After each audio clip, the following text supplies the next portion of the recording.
commencé il y a quelques semaines de ça, quand un compte me contacte sur Instagram pour m'expliquer que Jazz et Laurent seraient locataires et non propriétaires comme ils le disent. Ce compte a l'air d'être quelqu'un de très très crédible, il a l'air de savoir ce qu'il dit, et surtout, il est accompagné d'énormément de preuves. Donc moi, en bon blogueur, qu'est-ce que je fais? Je prépare une story autour de toutes ces preuves et je vous les expose. Cette story a été relayée dans la presse française, mais pas que. Elle a été relayée au Luxembourg, en Belgique, en Suisse. Et quelques jours après, je me retrouve obligé de faire un démenti puisque je rencontre Jazz et je m'aperçois et elle me montre par A plus B qu'en fait elle est bien propriétaire. Donc, je vous avoue que je l'ai eu un peu là puisque j'ai fait un démenti, ce qui m'a fait perdre un petit peu en crédibilité. Et naturellement, je me suis dit, il faut que je sache qui est cette personne qui a carrément falsifié des documents pour me faire croire qu'elle était locataire, tout ça pour que j'en parle dans ma story. Quel intérêt est-ce qu'elle a à faire ça? Donc, et même Jazz, elle avait un peu là, donc elle voulait savoir qui était cette personne.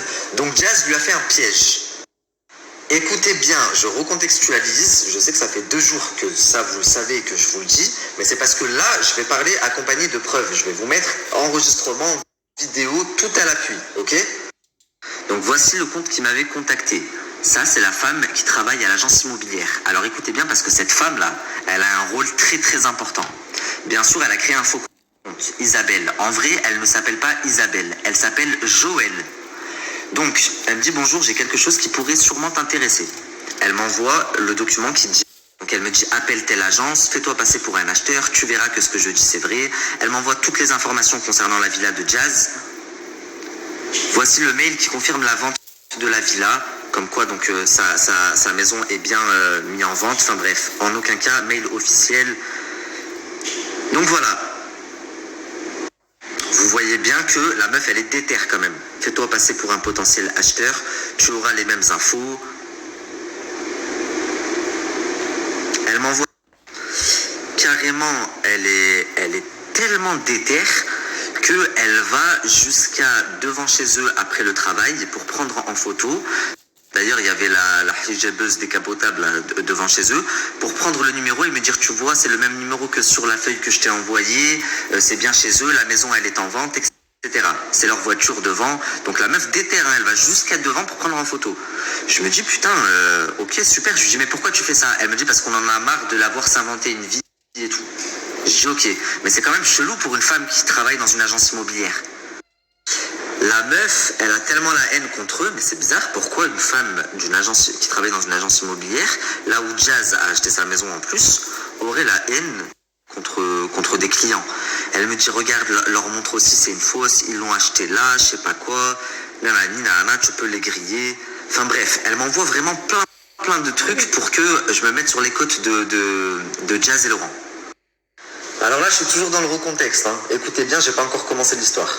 Donc quand je vois Jazz à Cannes, elle me montre donc, elle me dit voilà, c'est Russell Bay des hijabeuses décapotables qui t'ont envoyé des gens à Paris, ils les ont payés tant, nanani, elle m'explique et tout, elle me montre preuve à l'appui qu'elle n'avait rien à voir. Elle me montre aussi mes comptes, qui m'avait fait sauter mes comptes.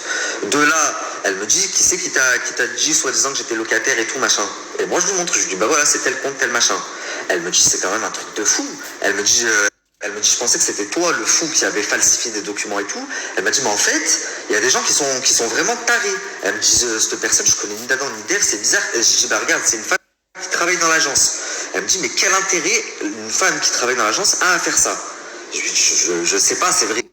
Donc elle me dit je vais la choper, il faut que je l'attrape, il faut que je sache c'est qui, pourquoi elle fait ça, qui c'est qui l'envoie. Et en vrai même moi je voulais savoir qui était cette personne parce que je suis passé pour un con à cause de cette histoire. Donc Samira s'est fait passer pour une acheteuse potentielle, elles lui ont donné rendez-vous, le piège a marché, Jazz l'a attrapée. Elle l'attrape, elle veut la ramener à la police chez les condamnés. La meuf elle se met à pleurer. Donc Jazz l'a fait rentrer chez elle et elle a tout enregistré. Je vous mets une partie, écoutez, juste une petite partie. Donc écoutez, là elles sont chez Jazz, il y a Samira, il y a Jazz, il y a elle.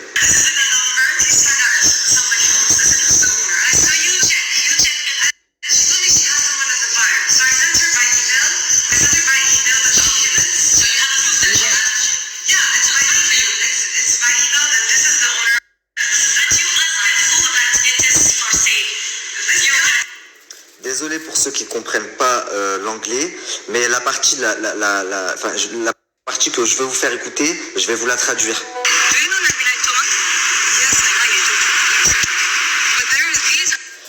Là, Jazz lui dit est-ce que tu connais Nabila et Thomas? La Joël en question, elle dit oui, je les connais.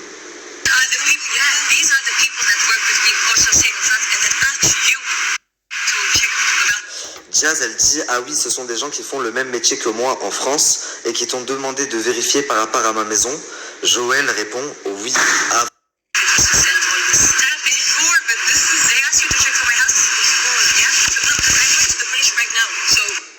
Donc elle répond oui. Jazz, elle dit ah, ils t'ont demandé de vérifier par rapport à ma maison, je vais à la police maintenant. Donc je vous ai mis un tout petit extrait parce que la vidéo complète dure 18 minutes, mais je vous ai mis que quelques secondes pour que vous compreniez en fait ce que j'ai reçu. Moi, Jazz, quand elle m'a fait un retour, elle m'a dit c'est bon, on sait c'est qui. Elle s'appelle pas Isabelle, elle s'appelle Joël en vrai. Elle travaille dans telle agence et c'est bien Nabila et Thomas qui l'ont envoyé. Elle me l'a avoué. Je vais porter plainte et contre elle et contre Nabila et Thomas. Là, je vais à la police, etc. Là, je me dis, c'est quand même chaud. Nabila, c'est quand même Nabila. Elle a payé la meuf de son agence pour me contacter et m'envoyer des documents falsifiés sur Jazz pour faire perdre de la crédibilité à Jazz, mais pour pas que les gens voient que ça vient d'elle, le faire passer sur mes réseaux sociaux. C'est quand même diabolique limite, 2 très très vicieux et 3 pas digne de Nabila. Donc là, sur le coup, je me dis, c'est ridicule. Venant d'elle, je comprenais pas. Et là, il y en a plein qui vont me dire, mais Nabil, là, Jazz, le vocal qu'elle t'a envoyé, ça se trouve, c'est elle qui l'a monté. Ça se trouve, c'était une mise en scène pour te retourner contre Nabila. Ça aurait pu être possible. Sauf que, écoutez bien, je commence à en parler sur les réseaux sociaux et je demande à Nabila de se justifier. Donc, suite à ça, elle reçoit énormément de messages, des personnes qui commentent sa photo, mais elle ne répond pas. Donc elle ne répond pas, mais par contre, elle tacle Jazz fortement parce qu'elle a la haine de tout ce que je dis sur les réseaux sociaux. Donc moi, je refais une deuxième story, je lui dis t'es quand même culotté, tu veux pas répondre, je vais te forcer à répondre. Je vous ai cité quelques noms comme ça, comme Mbappé, comme l'ex de Kourtney Kardashian, Younes, et vous allez voir pourquoi je vous ai cité ces noms. De là, comme par magie, elle m'envoie son pote. Elle m'envoie son pote qui me contacte et qui me dit je te contacte de la part de Nabila et il m'envoie des conversations avec Nabila qui lui demande de prendre contact avec moi. Il m'envoie également son compte Instagram, il me dit va voir dans la story de Nabila, elle va me partager là dans quelques minutes. Il me montre que Nabila like toutes ses photos, enfin pour me montrer qu'il connaissait vraiment Nabila. Donc à partir de là, il a mon attention. Donc tout ça, c'est le condensé de ces 2 derniers jours. Maintenant, vous allez avoir du nouveau. Écoutez bien. Donc je parle avec son collègue et à la fin de notre discussion téléphonique, il m'envoie un vocal en me disant voilà, j'ai eu Nabila, elle va t'appeler. Tout ce que je te demande, c'est de ne rien sortir sur elle, de pas commencer ton délire sur les réseaux sociaux tant qu'elle t'a pas appelé. Je lui dis ok, très bien. Avant d'aller plus loin, puisqu'il y en a certains qui vont se dire oui, mais peut-être que le gars qui a contacté Nabil, c'est pas vraiment le pote à Nabila, que c'est un fou qui se fait passer pour son pote. Alors sachez que je suis pas dingue et que si je lui ai accordé du crédit, c'est parce qu'il m'a prouvé que c'est Nabila qui l'a envoyé. Il m'a envoyé la conversation où Nabila lui demande de rentrer en contact avec moi. Et surtout, je vais vous montrer. Alors vous allez me dire, oui, mais peut-être qu'il a falsifié la capture et que c'est une fausse capture et qu'en fait Nabila ne connaît pas cette personne. Très bien. Voilà ce qu'il m'a montré. Donc, il m'a dit... Quand je lui ai dit, je suis sûr qu'elle te connaît pas, il m'a dit encore actuellement, je suis dans sa story, dans la story de Nabila. Donc je vais voir dans la story de Nabila et effectivement, elle l'avait identifié. Donc il me dit, donc à partir de là, il a toute mon attention, il n'y a plus de doute, c'est une certitude que c'est bien Nabila qui l'a envoyé. Très bien, je lui ai dit, je t'écoute. On s'appelle.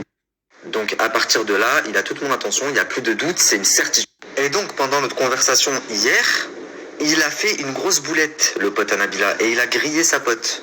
Mais je vous l'ai pas dit hier parce que j'attendais que Nabila m'appelle. Je voulais la griller, et elle, en flag, sa voix et tout. Il m'a dit, je vais t'envoyer le numéro d'une personne. Nabila m'a dit de te l'envoyer. C'est un numéro de Dubaï. C'est la meuf par qui Nabila est passée pour acheter sa maison. Je lui ai dit, ok, mais qu'est-ce que ça a à voir là-dedans? Elle s'appelle Joël. Il me dit, tiens, appelle-la et tu verras que Nabila n'a rien à voir avec ça. Et souvenez-vous, la femme qui était venue me parler sur Instagram, à qui on a fait un piège avec Jazz, et ben quand ils l'ont attrapée, ils se sont aperçus qu'elle s'appelait Joël. Sauf que ça peut être une coïncidence. Donc il m'en fallait plus. Je lui ai dit ok, très bien, envoie-moi le numéro de téléphone.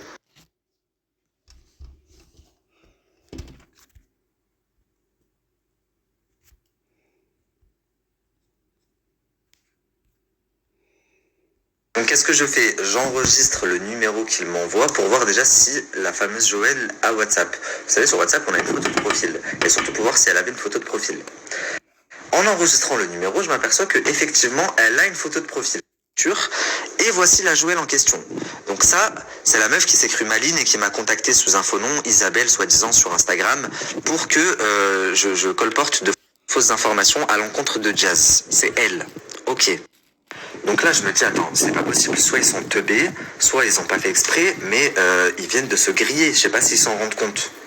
En gros, il me dit, il m'a confirmé. Donc j'ai Jazz il y a quelques temps qui me dit, c'est bon, je sais c'est qui le faux compte Isabelle qui était venu te voir. On lui a fait un piège, on l'a chopé. C'est une meuf qui s'appelle Joël. Elle travaille dans telle agence. Nanana, c'est Nabila et Thomas qui l'envoient. Et moi, je trouvais ça un peu gros. Mais là, le pote à Nabila vient de me le confirmer. Carrément, il m'a dit, tiens, elle s'appelle Joël, c'est la meuf du truc de Nabila, appelle-la, tu verras que Nabila n'a rien à voir. Donc je me dis, c'est une dinguerie.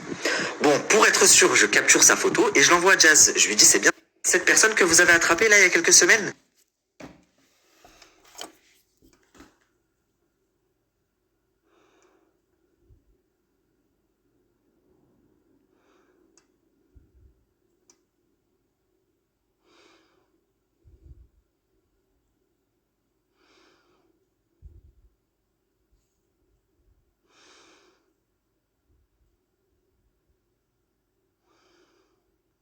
Désolé la famille, ça a pris un petit peu de temps parce que du coup j'ai enregistré la story pour vous la poster sur Instagram.